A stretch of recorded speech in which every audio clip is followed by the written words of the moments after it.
Who are you going to be? And if you'll notice, I'm not asking what are you going to do, but who are you going to be? I'm asking you about how you plan to live your life every day. How are you going to respond when you don't get that job you had your heart set on? For all of you who are going to be teachers, what are you going to do if the students in your class next year just don't respond to your lessons? For all of you going into business, how will you react when your boss gives you a goal that feels way too high? See, these are the moments that define us. Not the day you get the promotion, not the day you win Teacher of the Year, but the times that force you to claw and scratch and fight just to get through the day. The moments when you get knocked down and you're wondering whether it's even worth it to get back up. See, those are the times when you've got to ask yourself, who am I going to be? And I want to be clear, this isn't just some vague platitude about building character.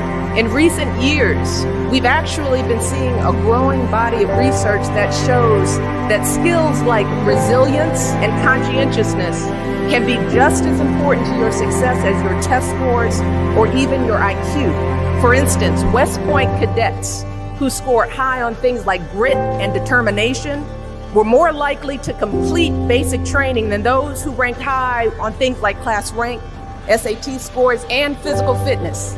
So what we're seeing is that if you're willing to dig deep, if you're willing to pick yourself up when you fall, if you're willing to work and work until your weaknesses become your strengths, then you'll develop a set of skills that you can mold and apply to any situation you encounter, any job you might have, any crisis you might confront. But you got to make that choice. And let me just share just a little secret before I end. As someone who has hired and managed hundreds of young people over the course of my career, whether it was during my time as a lawyer, as an administrator, as a university, a nonprofit manager, even now as First Lady, I have never once asked someone I was interviewing to explain a test score or a grade in a class. Never.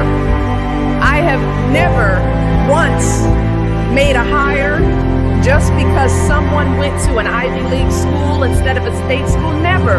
What I have looked for is what kind of person you are. Are you a hard worker? Are you reliable? Are you open to other viewpoints? Have you stepped outside of your own self-interest to serve others? Have you found a way to serve our country, whether in uniform or in your community?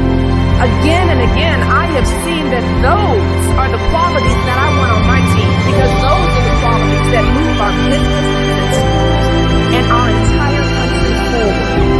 And just understand this, those are the qualities that you all already embody. They're the values you learned from your parents, from the communities you grew up in. And today, more than ever before, that's what the world needs.